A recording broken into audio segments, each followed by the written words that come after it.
Welcome to Meaningful Mornings. In the culture of care towards self development, the teacher has to be ready, the teaching has to be ready, but most of all, the taught has to be ready.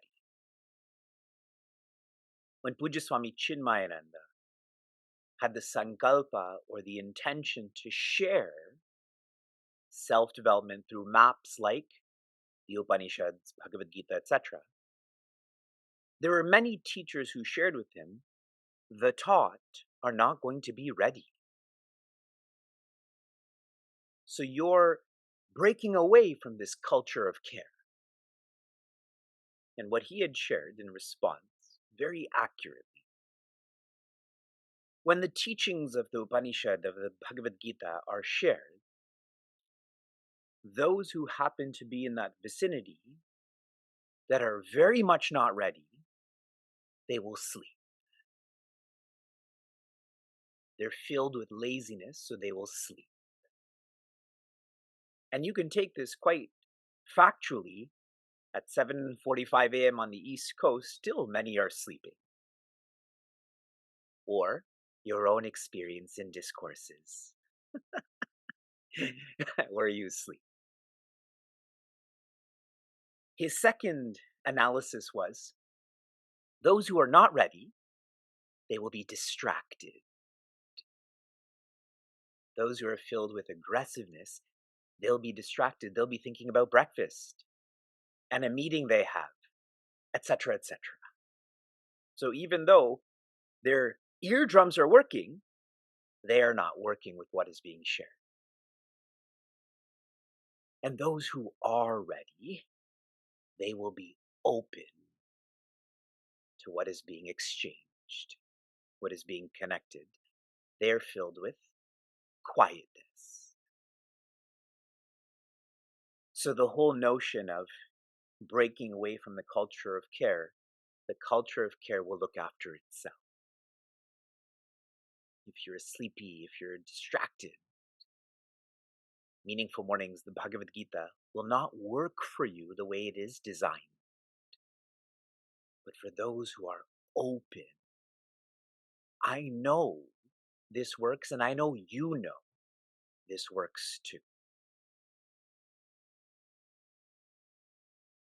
In verse 71, Shri Krishna is sharing how bhaya, that is fear, can be transformed into abhaya, or fearlessness. Relative moksha is where you have minimal change in one's life. But here Shri Krishna references the absolute moksha. One is transformed into fearlessness. In verse 72, Shri Krishna, very close to Prince Arjuna, holding his hands, looking at him in his eyes, says, Kachit ajnana samoha. Has your confusion on account of your forgetfulness intended to? What is the status of this confusion, of this ignorance? And in verse 73, Prince Arjuna begins to describe his transformation. He has followed the journey to joy. He is joy now. His journey is complete. He shares in the first quarter, Nashto moha smritir labdha. I remember what I am, and so I'm not confused. As Prince Arjuna is sharing this, there's such a change from chapter 2, verse 7, where he's crying out of dejection. Now he's crying out of delight. He knows what he is, He's not the verb that is living, he is the noun that is life. Tvat prasadat maya achyuta, what I've changed into is only because of you. Shri Krishna, it is your grace. I've shared with you countless times. Grace is felt as guidance. This is what Shri Krishna is gracing Prince Arjuna with guidance. This guidance is using this path to peace, and then you don't need the path. Putting this in a visual way. We are to use Om,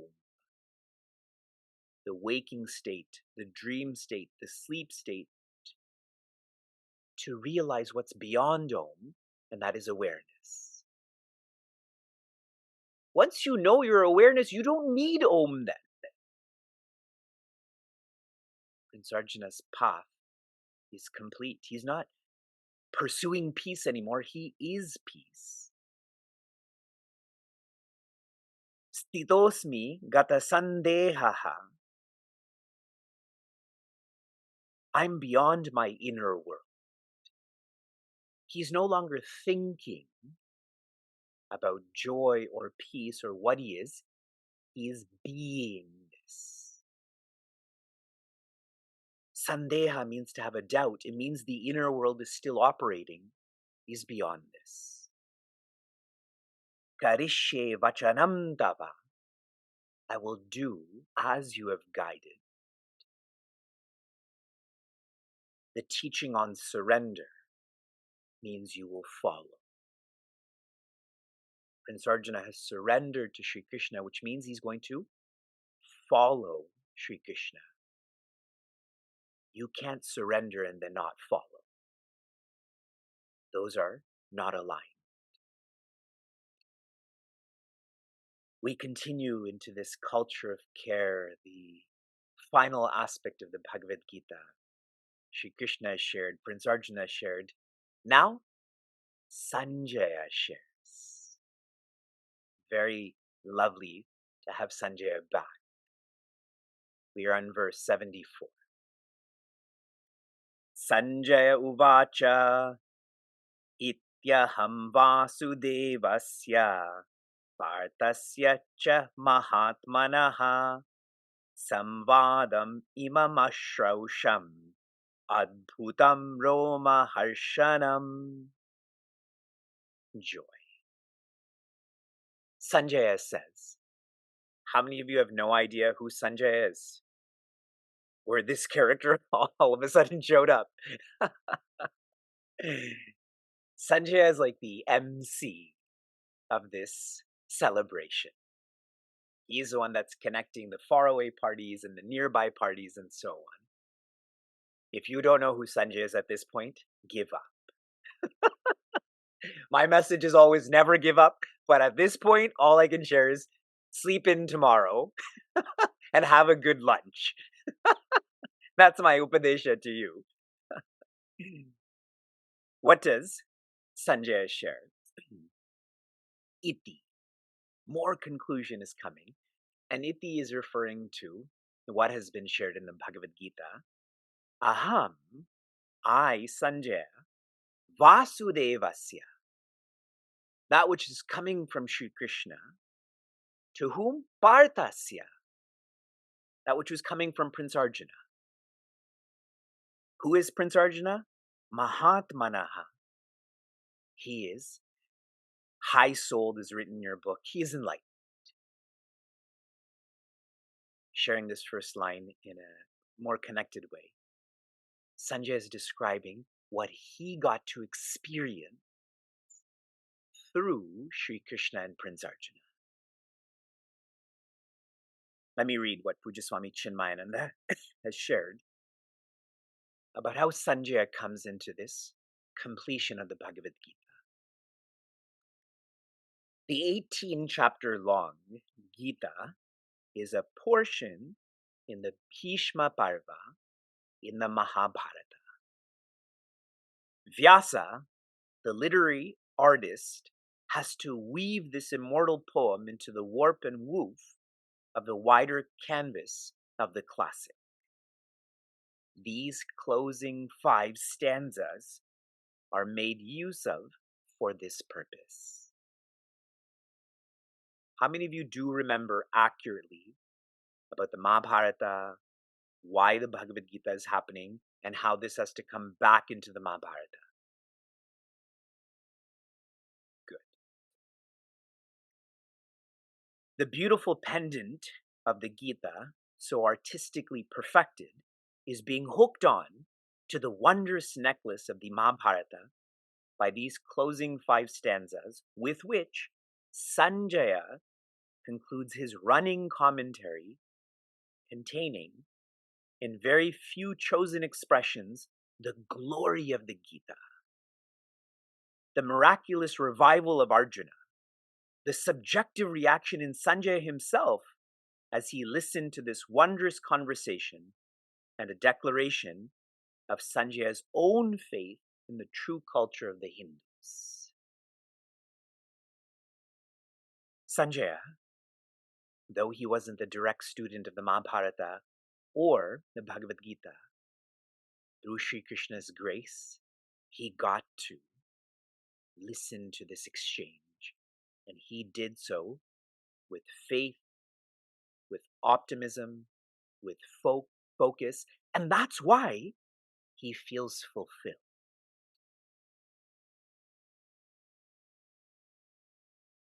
I'm continuing to define these words and then I'll offer more reflections. Samvadam, this dialogue, imam ashrausham, I got to listen to this, I got to feel this. It is adbhuta. Adbhuta means indescribable.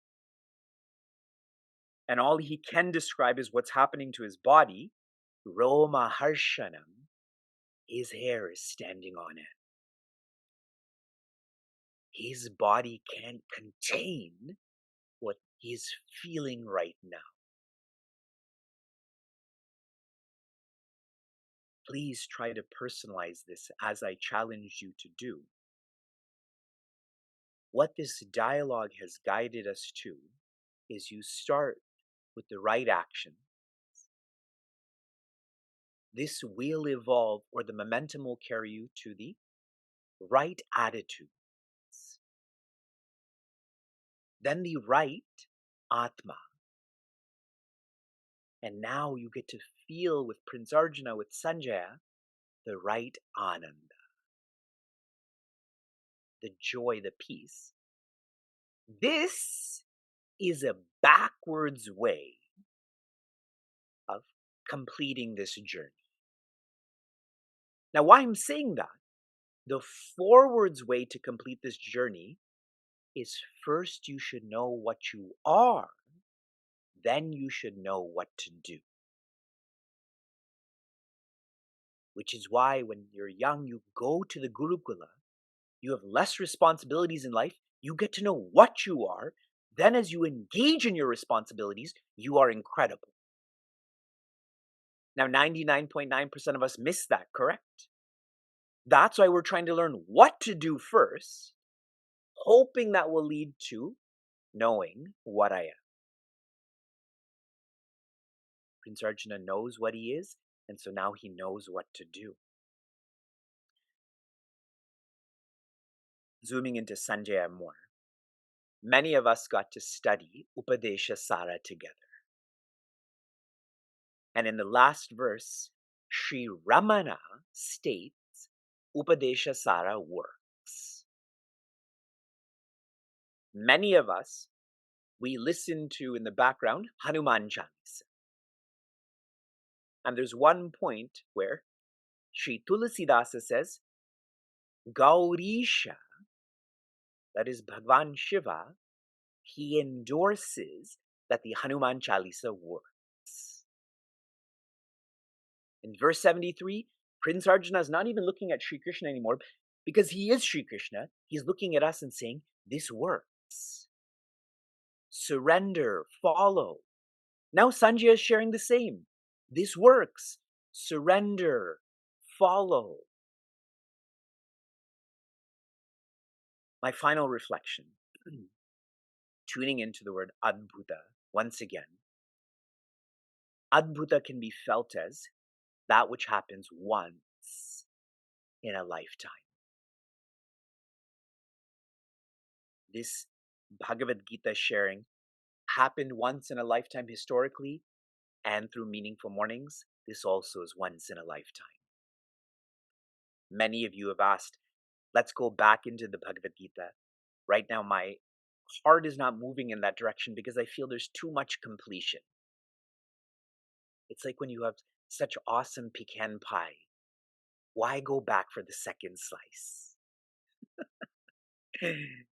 And here's the second, more authentic and deep aspect of this word, Adbhuta.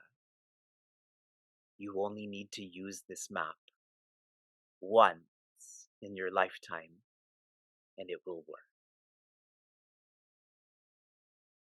Other GPSs, instruction manuals, degrees, you just have to keep getting more, using more. This is Adbhuta. You use this once, and your journey is complete. Pujya Swami Chinmayananda has written, he is the Lord of his own life, the master of the vehicles, and not a victim of some other mightier power that has created him only to be endlessly teased by the whims and fancies of his own body, mind, and intellect. When you go past the body, mind, and intellect, you will never come back. No investment can guarantee that. Only the Bhagavad Gita can. From inspiration to application, your application was to memorize and personalize chapter 2, verse 7, tears of dejection. In chapter 18, verse 73, tears of delight. How many of you have done so? These two verses and all that's contained in between is most systematic. What a system that can change one from dejection to delight. In a matter of a few hundred verses, for us, a few hundred days, that is a small investment for a great reward. Your application for this morning, a seeker in our community from Portland, Phoenix, his name is Narendra, he wrote, thanks for your continuous dana, or generosity, to us. He made me realize that, based on his reflection, that really I'm offering dana through meaningful mornings in Bhagavad Gita. And so many people have asked me, what do you want? Asking Vivek, what do you want? What do you want from us? That's what I want you to reflect on. What do I want for you, from you? I'll start sharing answers to this reflection in the coming mornings. Shanti, Shanti, Shanti, be joy.